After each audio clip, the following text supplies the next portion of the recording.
What does a company do when business is booming, but they can't find enough skilled employees to cover all the work? In tonight's Skilled to Work, we take a look at the conundrum that companies like Precision Heating and Air are facing all across the country.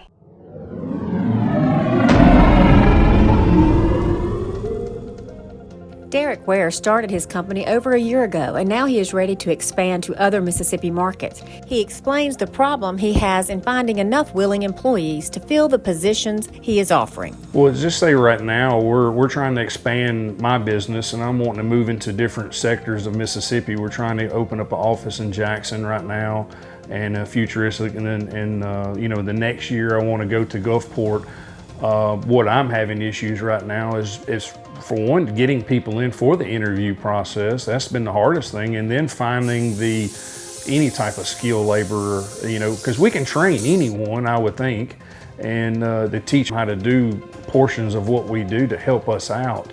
But it's just a matter of the want to. I think right now we have an issue with, people don't want to do the physical labor aspect of it. Sometimes, even when you have a 4-year degree, a skilled trade is more enticing because it can come with better pay and daily satisfaction of a job well done. Just the fact that you get to help people immediately, you can make an immediate impact on people's lives. Generally, when we get a call, when we come to your home, there's a problem, and when we leave, things are better. I went to college and got a degree to teach, and found that finding a position doing that wasn't necessarily easy, and if it was, it didn't necessarily pay as well. So going into trades, there'll always be a need for tradespeople, and the pay is good. The common denominator that pops up frequently in the Skilled to Work interviews is the skills or generation gap and how it is affecting businesses today.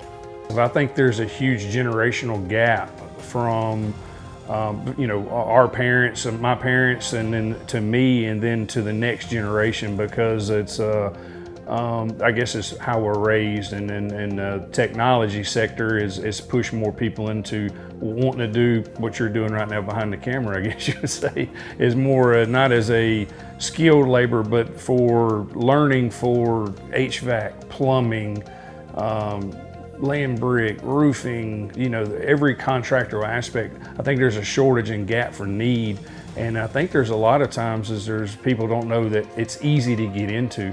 The young generation that's coming up that don't want to go to college or don't see themselves going to college, this is the type of work that you need to get into, because it's never ending. You can take this on for the rest of your life. Skilled to Work is a Twin States news initiative brought to you by our community partners.